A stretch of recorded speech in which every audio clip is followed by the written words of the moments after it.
पहले आप ये विजुअल्स देखिए, आप ये नारेबाजी सुनिए और फिर हम करेंगे चर्चा।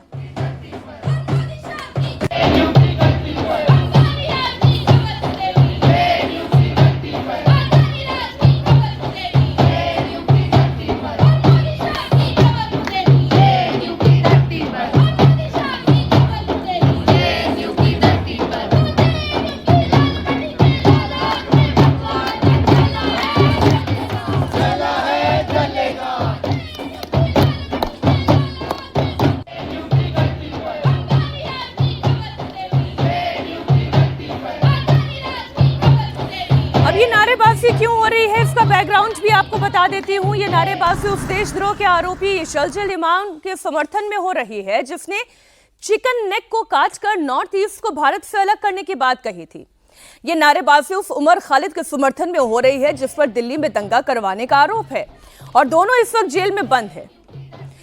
और देश की सर्वोच्च अदालत यानी कि सुप्रीम कोर्ट दोनों की जमानत देने से इनकार करती है। सुप्रीम कोर्ट जमानत देने से इनकार करती है। यूएपीए के तहत ये मामला चलेगा, ये सुप्रीम कोर्ट कहती है, क्योंकि वो ये कहती है कि हमारे पास ऐसे सबूत सामने आए हैं जिससे इनका अपराध पहली ही नजर में गंभीर न दिखाई देता है। और इनके समर्थन में नारे लग रहे हैं। आप समर्थन में नारे लगाइए, लेकिन भगवा को जलाने की बात क्यों कर रहे हैं? भगवा जला है, भगवा जलेगा, आप ये टारगेट क्यों कर रहे हैं? सर, इसी से चर्चा शुरू करते हैं। मोदी शाह तेरी कब्र खुदेगी अवधेश जी, और फिर ये कहते हैं कि अडानी अंबानी तेरी कब्र खुदेगी। उससे भी आप आगे बढ़ गए, भगवा तेरी कब्र खुदेगी। भगवा जला है, जलेगा, क्यों जलेगा भगवा? कौन है ये भगवा जलाने वाले?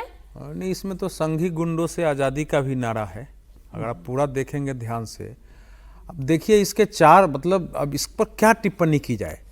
अब या तो जेएनयू में ऐसे लोग हैं जिनको भगवा का महत्व नहीं मालूम है। भगवा केवल आरएसएस अपने उसमें लगाता नहीं, आरएसएस का कोई झंडा नहीं है। भगवा झंडा तो हमारे मंदिरों में आप चले जाओ, जगह जगह सब जगह भगवा लगा हुआ है। भगवा को ऋग्वेद से आज तक उसको प्रतीक माना गया है। भारत के सभी चक्रवर्ती राजाओं ने अपने ऊपर भगवा लगाया है, तो किसको जलाने की ये बात कर रहे हैं? मोदी जी, नरेंद्र मोदी, अमित शाह का विरोध तो चलो राजनीतिक रूप से उनको अधिकार है करने का, लेकिन कब्र खुदेगी। और अगर सुप्रीम कोर्ट ने जमानत नहीं दी है, सुप्रीम कोर्ट ने टिप्पणी की है कि आपने तो कहा कि अपराध नहीं, सुप्रीम कोर्ट ने कहा है कि यूएपीए की तरह जो परिभाषित परिभाषा है उसके तरह पहले प्रथम दृष्टया आतंकीकृत नजर आता है। आतंकीकृत बोला है, वो आतंकीकृत नजर आता है। उसकी सामग्री जुटाने से लेके योजना बनाने सब में इन्वॉल्वमेंट दिख रहा है। और वो सुप्रीम कोर्ट की पूरी टिप्पणी, और पहली बार टिप्पणी नहीं है, इससे कड़ी टिप्पणी हाईकोर्ट ने किया था। तो क्या सभी भगवा है?